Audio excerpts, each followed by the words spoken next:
Alors, bonjour à toutes et à tous. Nous sommes ici à Niort, à l'UCO, l'Université catholique de l'Ouest. Et je suis avec Joël Langonnet, qui est, comme moi, maître de conférences en sciences de l'information et de la communication dans la filière Infocom du campus de l'Université catholique de l'Ouest à Niort. Il est un des cofondateurs, Joël est un des cofondateurs de cette filière dans un campus qui lui-même est né il y a juste 3 ans. Joël Langonnet est chercheur associé, chercheur pardon, permanent à l'UMR à Rennes. Et ces recherches portent en général sur la pratique journalistique considérée surtout dans sa plasticité, dans sa matérialité. Et il s'occupe aussi, il travaille aussi sur en général les pratiques journalistiques relatives à la presse régionale, donc toujours en rapport avec son territoire. Et aujourd'hui, il va nous présenter sa recherche, une recherche qui est véritablement en cours et en train de se faire autour, disons, d'une archéologie du copier-coller. Et donc, je lui laisse la parole en le remerciant de sa disponibilité à intervenir dans notre séminaire. Merci Pépé. Je vais simplement activer le PowerPoint. Je commence. Merci beaucoup Pépé pour cette introduction et puis cette invitation. Merci à tous les membres d'Impec de me permettre de discuter avec vous aujourd'hui. Je vous dis quand même, par précaution, que je ne suis pas spécialiste de la culture numérique, en fait, hein, comme a dit Pépé. Moi, je m'intéresse vraiment à la fabrication de l'information, plutôt la fabrication de l'information dans le journal papier. Il se trouve que parfois, cette information est traduite en numérique. Donc voilà, donc je suis assez intimidé de parler à des experts de la culture numérique. J'espère que voilà, j'espère que je serai à la hauteur. En tout cas, je vais vous raconter des choses que je connais. Dans cette intervention, je vais m'écarter un peu de ce que j'avais initialement proposé. Pas trop, en fait, hein. Mais je vais finalement assez peu parler de l'entité, de l'actant très contemporain, hein, qu'est le copier-coller, pour davantage me concentrer sur la notion de copier, en fait. Le copier, hein, qui est probablement plus grand, qui est probablement plus ancien, qui englobe le copier-coller. Le copier, donc, au prisme d'abord, au prisme de la manière dont l'imprimerie l'a saisi, il y a très, très longtemps. On va, on va voir comment l'imprimerie a instauré le copier et comment les gens de l'imprimerie, c'est-à-dire les typographes, eh bien, comment ces gens ont saisi ce copier et toutes les ressources qu'il permettait, en fait. Donc, depuis le début, hein, de leur histoire, les typographes ont fait ça jusqu'à une époque très récente. Et après ça, et en tenant compte de ça, en fait, je vais parler d'un des derniers avatars du copier-coller, qui est du copier, hein, qui est un coupé-collé cette fois, et qui est le CRISPR-Cas9. Le copier-coller, le coupé-collé moléculaire, en fait, qui m'intéresse pas mal ces temps-ci, en indiquant que ces ciseaux moléculaires, en fait, portent peut-être encore en eux la trace du copier typographique, du premier geste de copier de l'imprimerie. Et puis, à la toute fin, je vais essayer d'évoquer le mode très particulier du copier des nouveaux agents conversationnels, hein, en essayant, ouais, de m'aider des propos de Wilhelm Flusser et de ce qu'il a raconté au sujet de la façon d'être au monde du Vampirotetis infernalis, un céphalopode des abysses. Mais d'abord, en fait, le copier de l'imprimerie et de ces gens.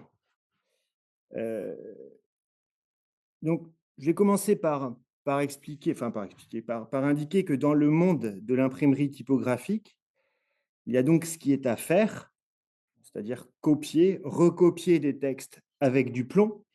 Et puis, il y a les présences au monde que l'on est à même de déployer à un moment donné pour faire ce qu'on a à faire. On ne peut pas faire n'importe quoi, mais on peut essayer de faire ce qu'on a à faire au mieux des possibles du moment. Et je pense que ce qu'on peut faire est circonscrit par au moins deux matrices originelles, hein, qui bornent un script au sein duquel les gens de l'imprimerie, au sein duquel donc les typographes, au cours de leur longue histoire, eh ben, ils ont pu développer tout un catalogue de techniques sociales pour être au monde, pour être à leur monde, au mieux des possibles du moment. Ça, c'est l'autre slide. Hop. Euh, donc, je vais commencer par parler de ces deux matrices historiques, hein, de récits, de discours, de êtres culturels, de récits, de discours qui ont borné les scripts empruntables par l'imprimerie et par ces gens. Un espace au sein duquel les typographes allaient pouvoir évoluer, allaient pouvoir s'auto-désigner, allaient pouvoir poser un nous typographe, hein, ils allaient pouvoir se raconter et plus basiquement, allaient pouvoir simplement faire ce qu'ils avaient à faire. Donc, pour bien comprendre pour bien comprendre la manière dont cette première matrice, elle va borner un côté des possibilités de déploiement du script, de ce qui est possible en fait, eh ben, je voudrais commencer par indiquer un truc simple mais important, euh, c'est qu'il existait des livres avant l'imprimerie, en fait, hein. L'imprimerie, elle est mise au point vers le milieu du 15e, alors que la production de manuscrits, de livres manuscrits, est à son apogée en Europe. Et ces manuscrits sont produits de manière proto-industrielle, en fait. Il y a des ateliers très célèbres en France, à Florence et en Allemagne, qui sont connus pour la qualité des manuscrits qui sont produits et qui peuvent employer jusqu'à 100 artisans, hein, toutes corporations confondues. Euh, Bref, l'imprimerie, elle n'a pas inventé le livre et elle n'a pas inventé la série de livres, hein. Ça existait avant. Et donc, plus qu'une rupture, et a fortiori plus qu'une révolution, hein, on peut envisager l'imprimerie, on peut envisager son apparition, sa généralisation comme une évolution, une simple évolution dans la manière de fabriquer des livres. Et ce qui est intéressant dans cette cohabitation, dans cet entre-deux, un interstice, hein, où on fabrique et des manuscrits et des imprimeries et des imprimés, ce qui est intéressant, c'est la manière dont l'imprimerie, elle s'est immiscée, elle s'est faufilée dans le monde des livres d'alors. Et ce qu'on peut dire, c'est que dans les tout premiers moments, en fait, l'imprimerie, elle va imiter la calligraphie, hein. Les incunables ressemblent à des manuscrits. Et ça, c'est un processus normal. C'est une tendance qui fait qu'instinctivement, on aligne le nouveau sur l'ancien.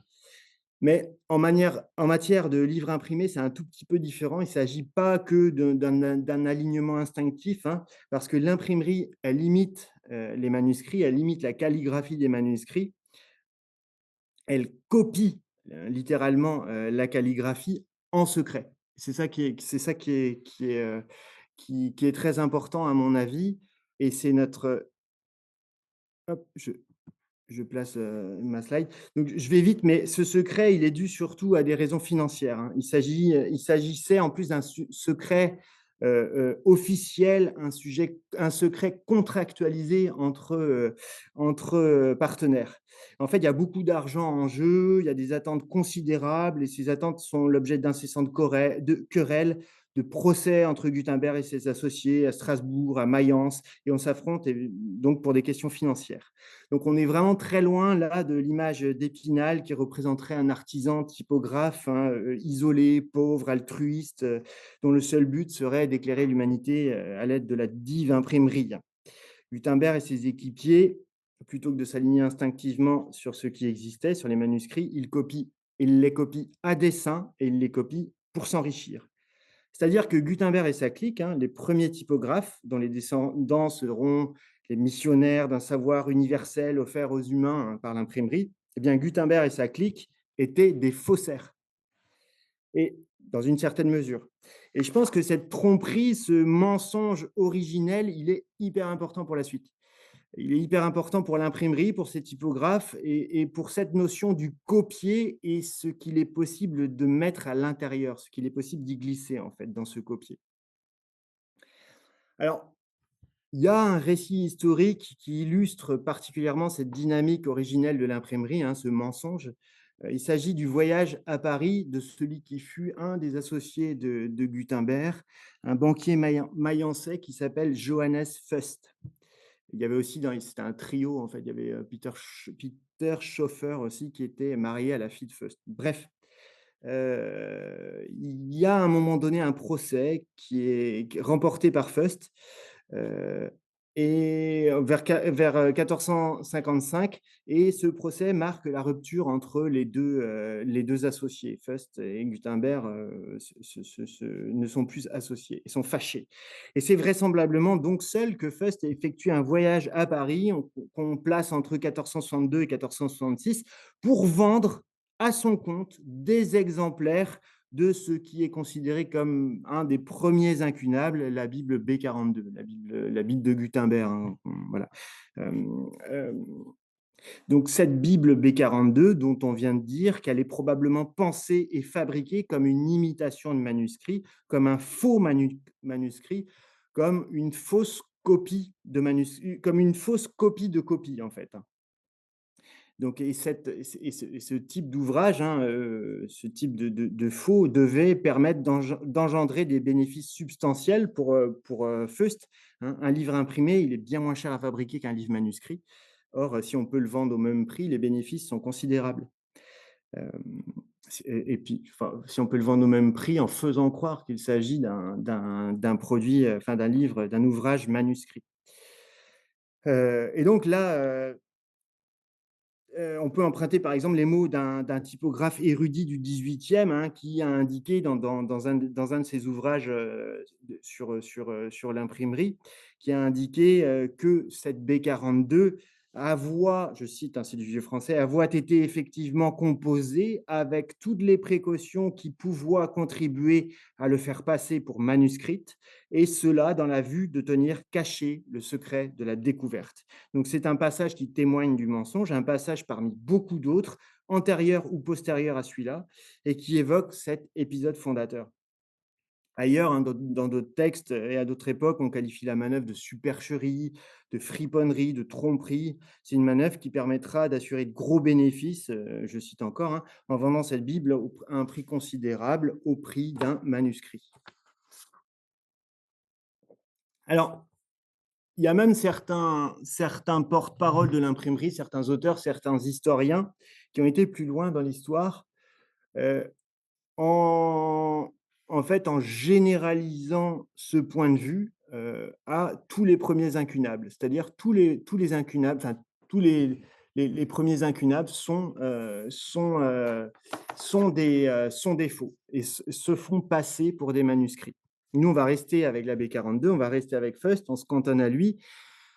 Il sera démasqué, Fust, hein, selon plusieurs sources, hein. Les acheteurs floués, ils se rendent compte de leur méprise. Cette Bible, il y a quelque chose qui cloche, ça ne va pas. Les gens s'en rendent compte, Fust devra fuir la France, il sera menacé d'un procès avec des motifs qui divergent, hein. On l'accusera de viol, de vol, oh là là, de vol, de contrefaçon, de magie et même pourquoi pas, de sorcellerie, hein.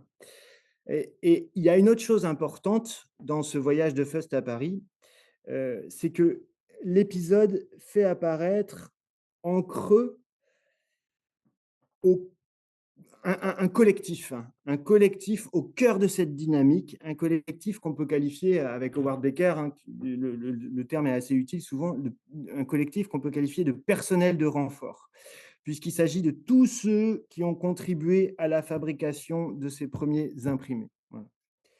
Donc, si on admet que les premiers typographes étaient des faussaires, eh ben, dans le même mouvement, il faut admettre qu'ils avaient des complices. des artisans venus de tous les métiers du livre, des enlumineurs, des rubricateurs, des miniaturistes, etc. Tous se partageaient la charge d'ornementer, hein, les premiers livres imprimés. Premiers livres imprimés qui étaient nus, hein, seulement le texte imprimé. On pourrait presque dire que ces premiers imprimés, au sens d'Emmanuel Souchier, ressemblaient à du texte premier, hein, non encore destiné à être lu, non encore donné à lire, non encore transformé par une énonciation collective en texte second. Ouais, du coup, les Bibles de Fust, elles étaient composées dans une typographie uniforme, ok, mais chaque exemplaire, chaque copie demeurait tout de même unique. Ainsi, s'il les vendit très cher, trop cher, il n'en reste pas moins que Fust écoula les différents exemplaires à des prix variables, selon qu'ils étaient imprimés sur velin, sur papier et selon la richesse de leur ornement. C'est-à-dire qu'au fond, plus que le travail des premiers imprimeurs, la valeur des incunables dépendait surtout de la qualité des prestations des divers personnels de renfort. Et ce qui est remarquable ici, je trouve, c'est que la manœuvre, elle implique nécessairement l'ensemble du monde de l'imprimerie. C'est-à-dire que pour que tout fonctionne, il fallait que chacun y mette du sien. En plus des nouvelles techniques d'impression, les imprimeurs devaient aussi faire appel au savoir-faire de tous les autres, sans lesquels rien n'eût été possible. En gros, pas de collectif, pas d'incunable. C'est-à-dire que ce mensonge initial de l'imprimerie, un faux copiage de manuscrits, ce mensonge initial de l'imprimerie, il est une œuvre collective. Euh, donc c'est la première, c'est la première des deux balises fondatrices de l'imprimerie, hein, que je pose.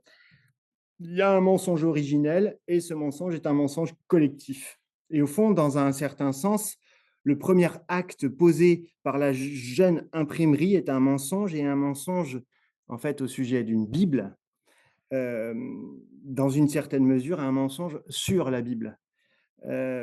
Au fond, leur secret contractualisé, hein, qu'on a évoqué plus tôt, et ben, leur secret contractualisé, et ben, c'est une sorte de pacte avec le diable. C'est pas moi qui le dis forcément, hein, d'autres l'interprètent aussi, enfin, disent qu'il est possible de l'interpréter comme ça. On peut penser au super travail d'Elisabeth Eisenstein, qui a travaillé, hein, enfin, c'est une grande spécialiste de l'histoire de l'imprimerie, elle a travaillé sur cette ambivalence première, hein, de l'imprimerie et ses effets, tout au long de l'histoire, et elle rappelle qu'il y a des constantes dans les représentations de l'imprimerie et des discours portés par ces gens et sur ces gens, hein. Je montre son livre ici. Enfin, le livre, en tout cas, qui parle de cette ambivalence première, hein. Euh, En fait, l'imprimerie, dit Eisenstein, hein, l'imprimerie est à la fois un cadeau céleste et une entreprise bestiale. Il y a les deux. Et Fust, d'ailleurs, Fust qu'on a suivi à Paris, dans son entreprise de faussaire, Fust, il sera souvent confondu par la suite avec Faust, hein. Et dans le même mouvement, Faust, F-A-U-S-T, F-A-U-S-T. Et dans le même mouvement, dans les textes qui font cette confusion, à dessein probablement, hein, dans le même mouvement, eh bien, les typographes deviennent, ceux qui manient le plomb, hein, de l'imprimerie, les typographes seront confondus, les typographes seraient des diables noirs, hein, couverts d'encre, au service de Fust, au service de Faust, hein. Euh, Eisenstein écrit « Printers use devils ». Les imprimeurs utilisent des diables, hein, utilisent, sous-entendu, des typographes. All the world agrees their common god is Mammon. Et Mammon, c'est une divinité qui personnifie la richesse, l'avarice dans le Nouveau Testament. Donc, plus qu'un mensonge, en fait, on peut, dans une certaine mesure, parler d'un pacte. Hop, je sais pas, je change de slide. OK. Et dans le même mouvement, et ça, c'est ma deuxième balise. Je dirais que le monde de l'imprimerie s'instaure en même temps, hein, en même temps qu'elle est bah, licencieuse, en même temps qu'elle est bestiale, hein, dit Eisenstein, en même temps qu'elle est mensongère dans ses fondements. Eh bien, l'imprimerie s'instaure comme un procès de pacification, hein, qui serait capable d'offrir à tout un chacun, eh bien, tout le savoir de l'humanité. Et ce mensonge initial, du coup, contient aussi une promesse de savoir, contient aussi une vérité universelle. Et donc, depuis le début de leur très vieille histoire, hein, eh bien, les porte-paroles de l'imprimerie, presque toujours des typographes, hein, ces diables des typographes, eh bien, ils n'ont cessé de rappeler à leurs contemporains l'immense responsabilité qui leur incombait à eux, typographes. Euh, Et donc, via l'imprimerie, hein, via la déesse imprimerie, mère de toutes les sciences, via leur art divin, ils révèlent, ces typographes, ils révèlent le vrai et bon savoir qui serait dissimulé aux yeux du monde par le voile de l'ignorance. Et ça, c'est par exemple, là, j'ai repris des extraits qui datent du XVIe siècle et qui sont issus de discours proposés par enfin, donnés par les griffarins, hein. Les griffarins, c'est des discours de la confrérie des griffarins, les très remuants typographes lyonnais. Mais en fait, il y a le même genre de discours convenu qui est véhiculé tout au long de l'histoire des typographes, à intervalles réguliers, et c'est saisi en toute occasion ou presque, hein. Enfin, quand j'ai bossé là-dessus il y a quelques années, les typographes, les vieux typographes qui avaient travaillé au plomb et que j'interrogeais, eh bien, pour certains d'entre eux, ils s'avouaient volontiers, ça arrivait vite dans l'entretien, ils s'avouaient les héritiers, les fils de Gutenberg, en fait, avec tout ce que ça implique. Donc, euh, depuis 5 siècles, les typographes nous disent: attention les gars, on n'est pas là pour enfiler des perles, on est là pour manier du plomb. Et avec ce plomb, en fait, on dessine toute la pensée du monde. Donc, personne n'a intérêt à prendre le maniement du plomb à la légère. Mais en fait, tout se passe comme si les typographes s'étaient drapés dans cette tromperie originelle de l'imprimerie, hein. Tout ça, c'est dans une certaine mesure, encore une fois, tout ça, c'est qu'un leurre. En vrai, les typographes, ils adorent enfiler des perles, hein. C'est des maîtres du dilettantisme. Ils sont passés maîtres dans l'art du dilettantisme. Et c'est rigolo parce que chez eux, caler, c'est en même temps caler les caractères de plomb dans les galets et c'est en même temps tirer au flanc. Dans le vocabulaire, le jargon des typographes, quand on cale, eh ben, on tire au flanc, alors que c'est le geste, le geste principal des typographes. Voilà. Ben, voilà. J'ajoute quand même que cette maîtrise du dilettantisme, elle n'aurait jamais pu sans se développer, sans une grande maîtrise, une très grande maîtrise, une maîtrise outrancière de toutes les tâches à accomplir, hein. On peut dire que les typographes, ils ont pu déployer ce dilettantisme au quotidien dans les ateliers d'imprimerie que parce qu'ils étaient de grands professionnels, hein. Les grands, les bons, les vrais typographes sont de grands dilettantes. Et le dilettantisme, dans une certaine mesure, c'est une qualité professionnelle des pros de la typographie. Il s'agit d'une sorte de dilettantisme appliqué, hein, de dilettantisme informé. Donc, hop, je, ouais, je crois à mon avis, leur plus grand exploit à ces typographes, ça a été de parvenir à lier un geste très répétitif, hein, la main qui va de la casse à la galée plusieurs milliers de fois par jour, le geste du copiage. Donc, ils ont réussi à lier un geste répétitif avec tout le savoir de l'humanité. Là-dedans, il y a tout le savoir de l'humanité. Donc, dans ce geste, qui est un geste de copie, encore une fois, il y a du tout petit et il y a du gigantesque. Il y a à la fois des troubles musculo-squelettiques, hein, et il y a tout le savoir du monde. Et tout ce que cette incommensurable distance permet, hein. Donc, je trouve que c'est un formidable pliage. C'est un hold-up, en fait, hein. Formidable pliage qui est, à mon avis, très puissant. La, la copie des typographes, en fait, le copier des typographes, il est situé à l'intérieur d'un script qui est balisé entre deux pôles qui sont si extrêmes qu'au fond, tout est possible ou presque. Voilà. Euh, donc, le geste typographique, le copier des typographes, est un geste extrêmement codifié, extrêmement procédural et en même temps tout à fait trompeur, tout à fait incontrôlable, tout à fait libre. Et je vais essayer d'illustrer rapidement ce tout est possible, hein, cette richesse qui est contenue dans le script balisé par ce geste de copier, avec un exemple. Hein. Un exemple qui est beaucoup, beaucoup plus près de nous. Hein. Alors, on est dans les années 60 cette fois. Soit plusieurs siècles après ce qu'on vient d'évoquer. Hein. Alors, c'est long, c'est très long, mais je voudrais pourtant montrer le potentiel, hein, la richesse, la plasticité qui est contenue dans le copier typographique, hein, qui est toujours là. En fait, les typographes, ils ont toujours travaillé à demeurer les fils de Gutenberg et tout ce que ça implique. Tout ce que ça permet, en fait. Ils sont passés par un nombre indéfini de traductions pour demeurer les mêmes, hein, pour pouvoir continuer à déployer, à enrichir une présence au monde typographique, pour pouvoir demeurer typographe au mieux, du moment. Ce que je vais essayer de montrer, c'est que pendant plusieurs années, les typographes du journal, donc dans l'imprimerie de presse, hein, c'est un monde particulier, mais on ne va pas distinguer tout ça là, les typographes du journal, ils ont commis des extravagances à la une des journaux. C'est un truc vraiment carnavalesque, où les valeurs sont retournées. En fait, pendant les 30 dernières années hein, de la composition au plomb, en gros 1945-1975, il me semble qu'à minima, le dessin des typographes, dessin IN, hein, le dessin au plomb, s'éloigne du dessin EIN des journalistes.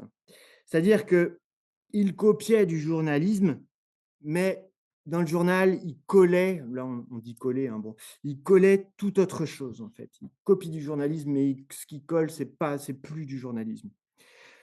Or, on sait que normalement, l'art de la typographie, le plus souvent, c'est de passer inaperçu. C'est un discours d'escorte, hein, nous dit Souchier, par exemple. La typographie, c'est un donné à lire, c'est un dessin, c'est un ornement du texte premier. Alors, je vais vous montrer une prise au hasard parmi beaucoup d'autres. Il se trouve que le Télégramme, c'est un de mes terrains. Mais tous les journaux proposaient ce genre de une à l'époque. Et on peut se demander qu'est-ce que les typographes donnent à lire là, qu'est-ce qui colle. Parce qu'on peut voir dans ce type de une des titres qui contiennent 3 polices différentes avec 3 graisses différentes. Et si on lit cette une-là, avec notre regard qui parcourt les gros titres, hein, on apprend par exemple que la peur que le séisme, ou bien le Kremlin à Berlin, ou encore pas très inquiet. On ne sait plus trop où est le titre du journal, il est noyé dans une masse là. Voilà, donc ça ne fonctionne pas en fait. On pourrait penser qu'à l'époque, en fait, ce genre de mise en page choquait pas, mais en fait, si, tous les journalistes qu'on a interrogés et qui ont connu cette période-là, en fait, étaient vraiment gênés par ces unes-là très spécifiques et qui ont duré donc quelques dizaines, enfin une bonne dizaine d'années, 2 dizaines d'années, 20 ans.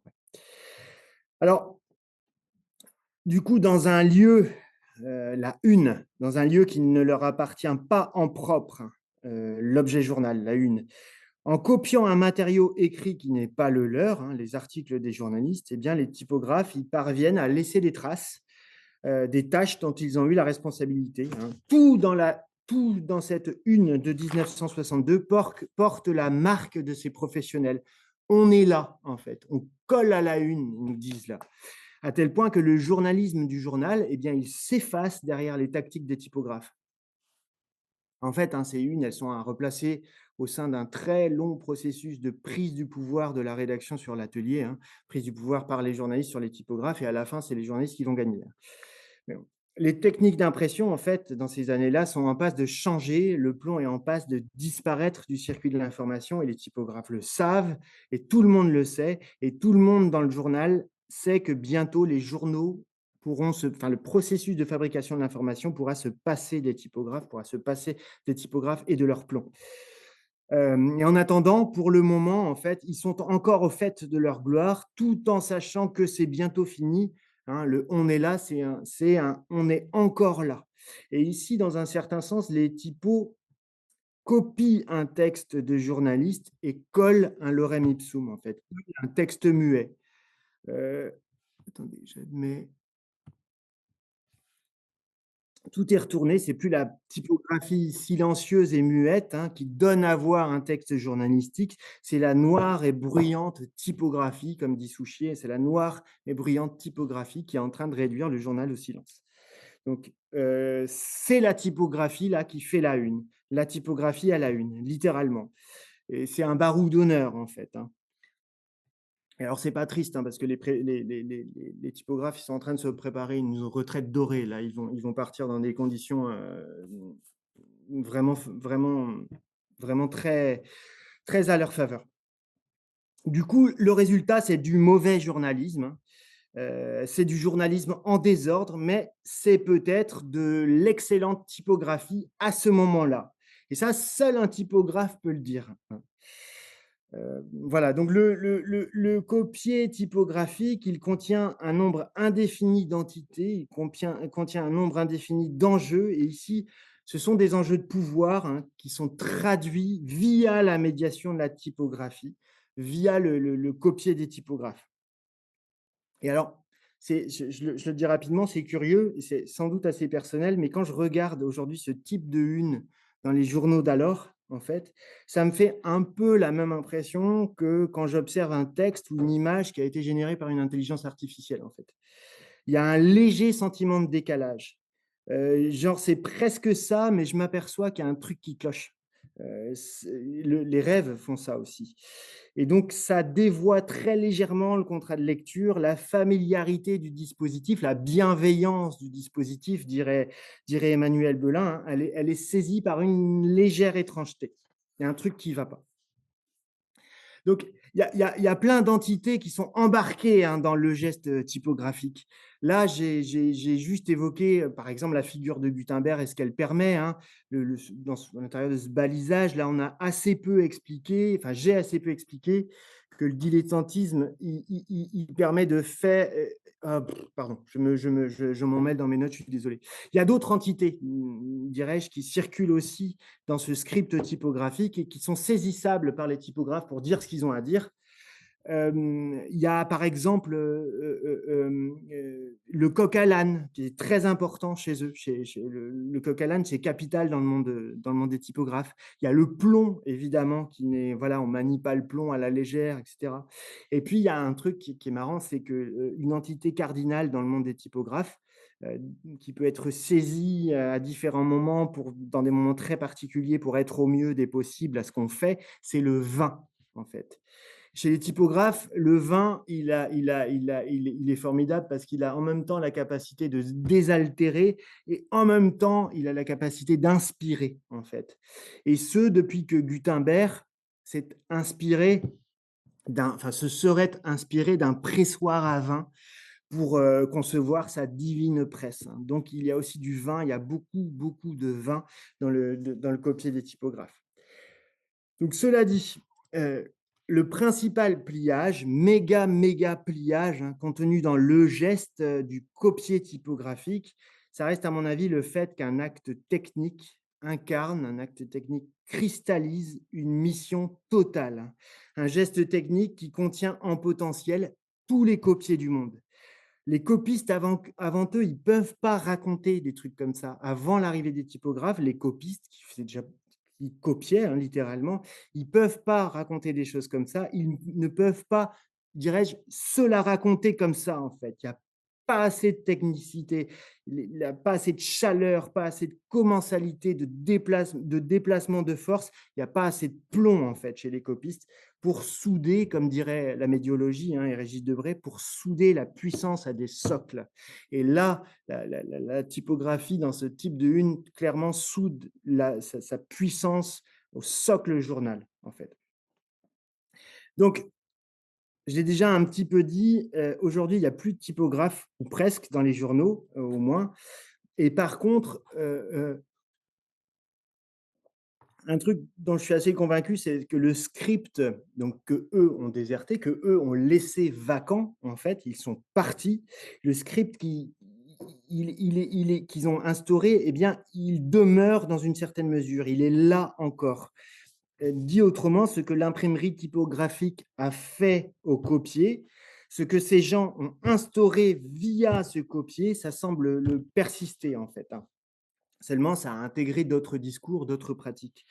Assez curieusement, et c'est c'est les directions de journaux qui ont repris toute cette dimension d'ouvriarité et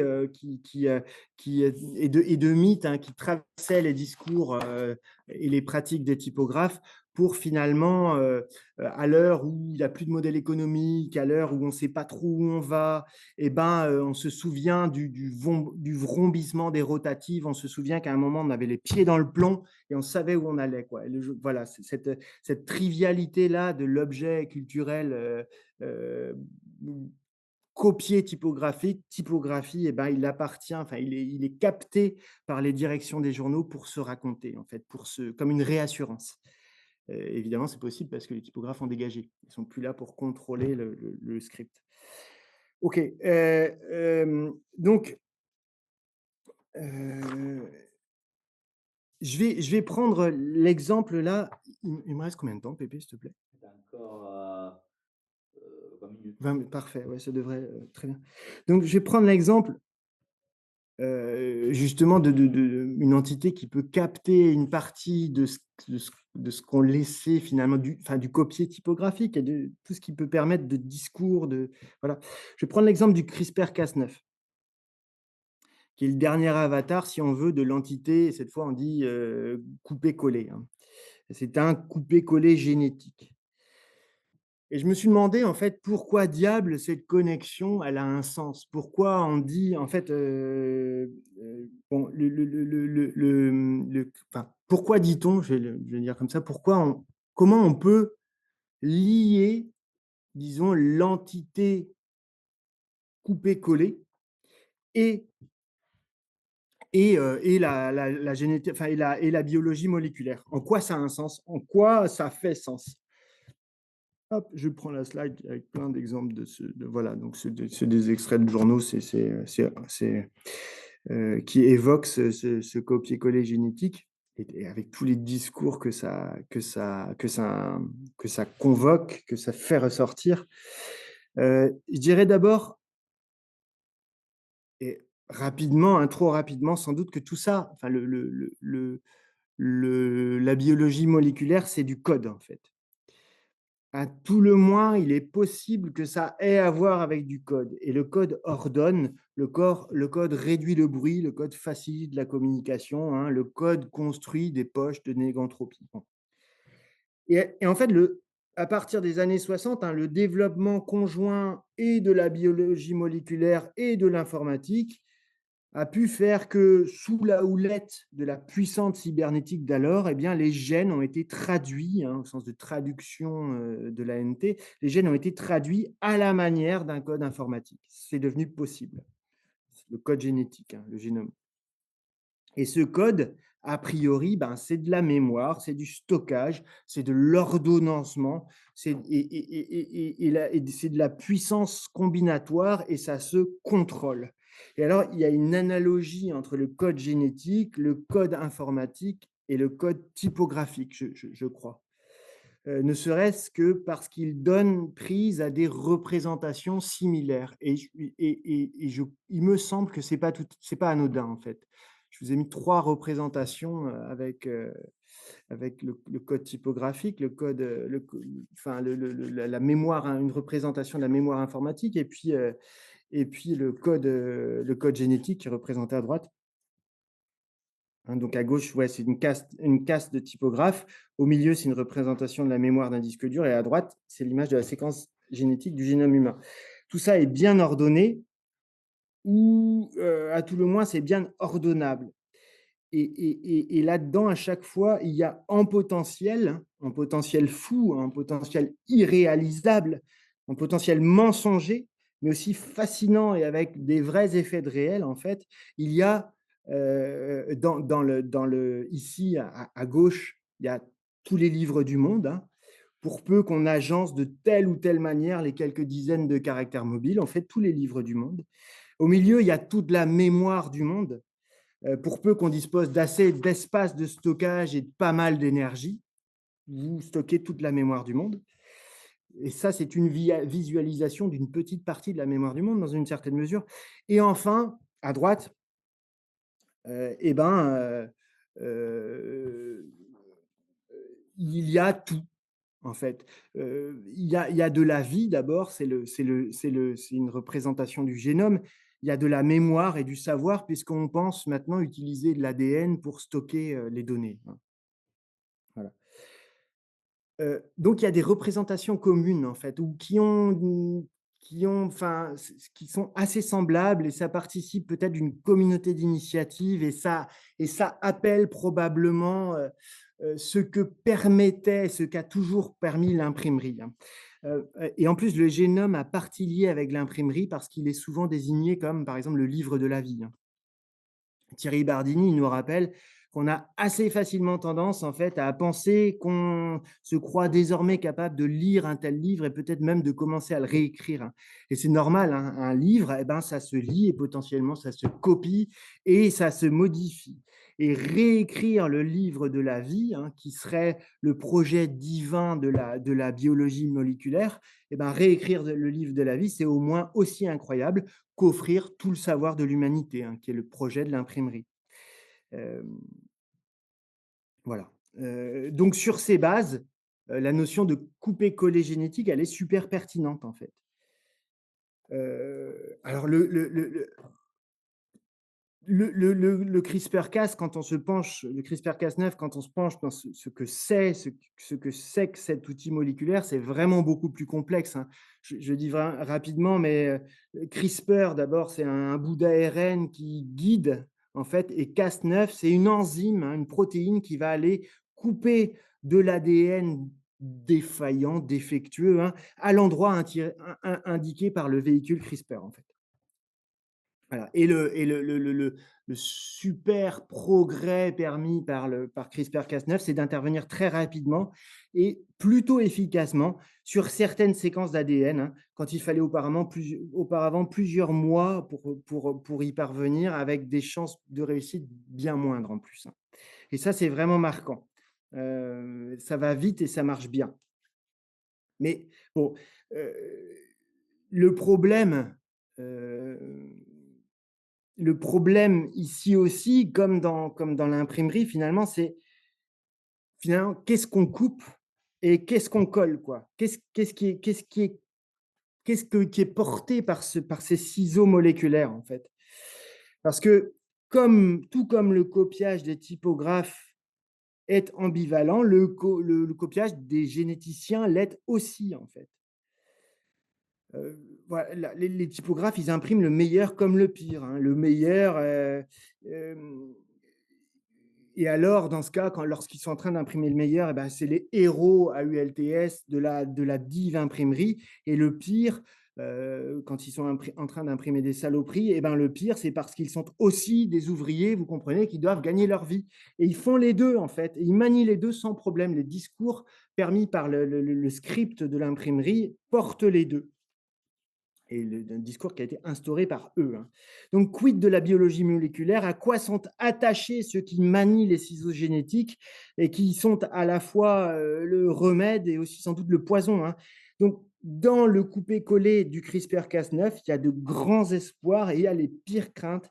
Et je crois de ce point de vue-là, l'analogie avec le copier-coller, c'est pas la plus immédiatement préventive, en fait, pour instaurer un remède sans trop tester le poison, en fait. Il n'est pas inutile de conserver une légère défiance, sans doute par rapport à des techniques qui ont partie liée avec la modification des gènes et qui déroulent tranquillement une partie du script qui est balisée par la très vieille imprimerie, en fait.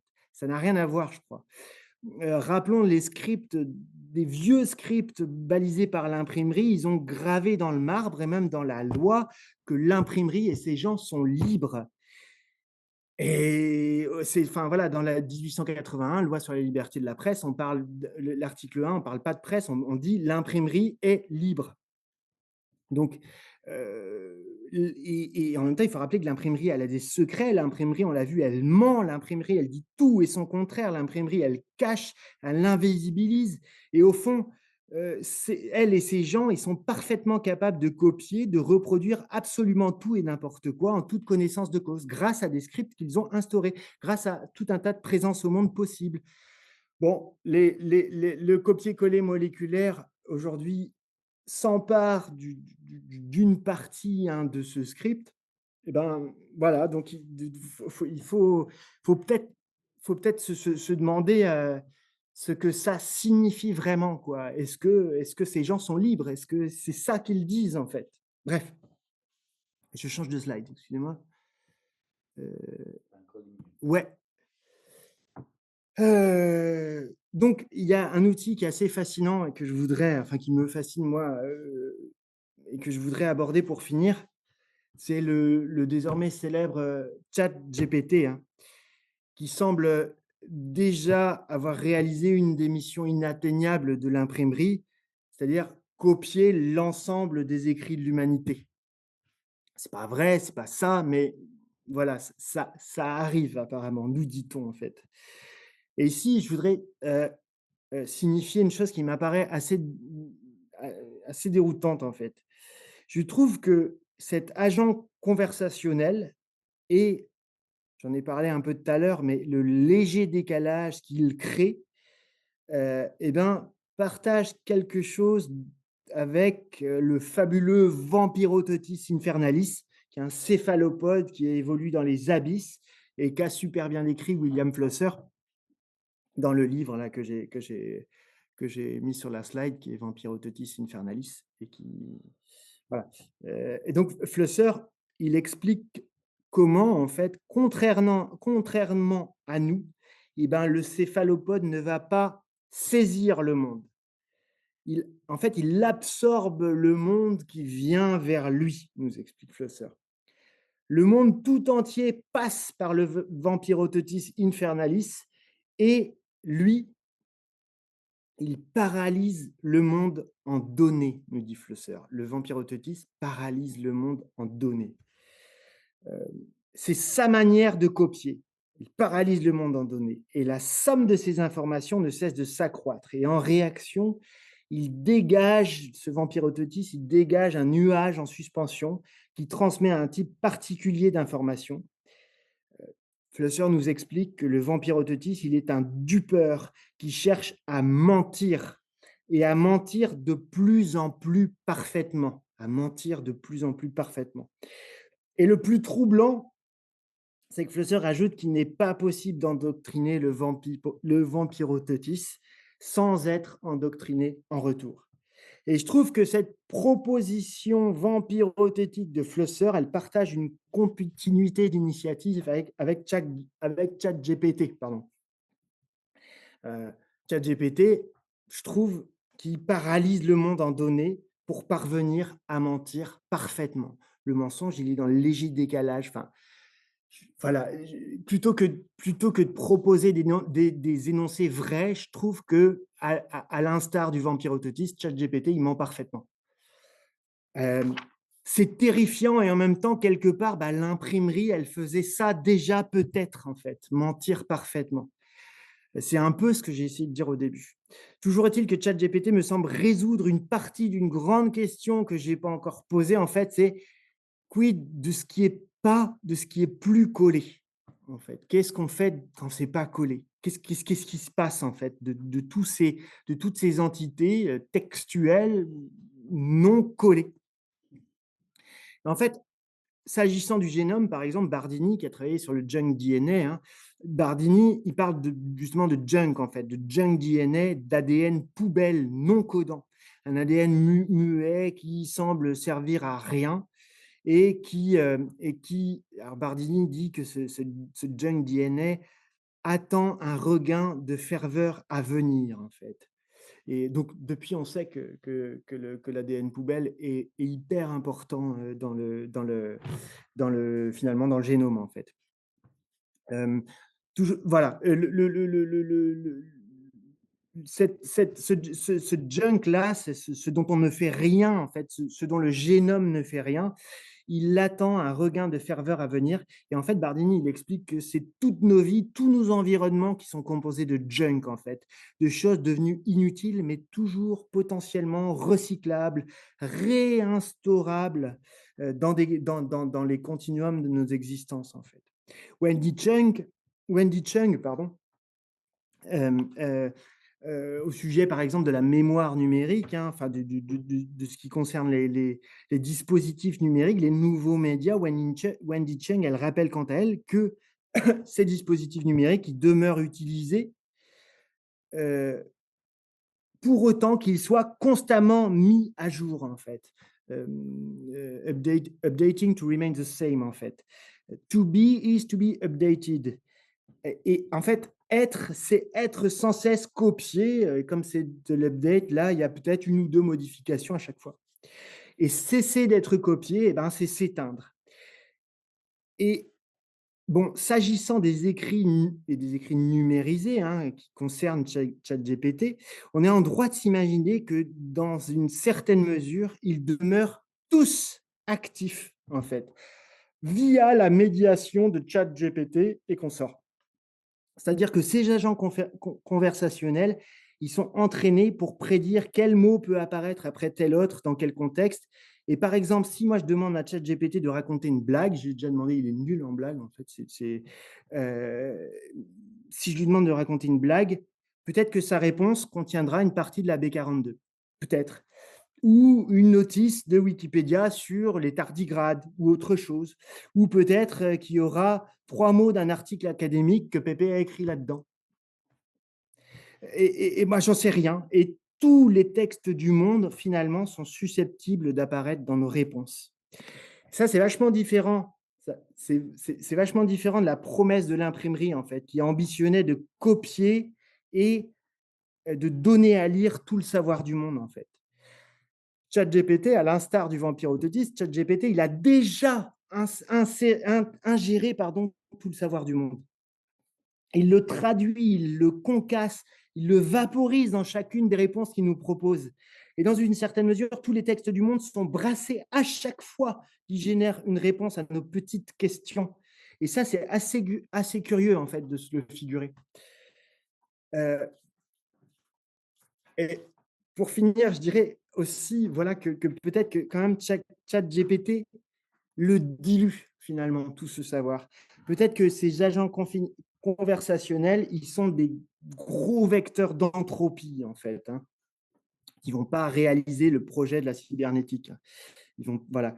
Et parce qu'ils sont vecteurs d'entropie. Et donc, je termine par une vertigineuse mise en garde d'un spécialiste de l'intelligence artificielle. On est proche, dit ce bonhomme, on est proche du moment où on aura entraîné les modèles sur toutes les données textes humaines. Pardon. On est proche du moment où on aura entraîné les modèles sur toutes les données textes humainement disponibles. On n'aura plus rien pour les alimenter. Et donc, ça veut dire plus aucune copie possible. Voilà. Je vous remercie de votre attention. J'y termine.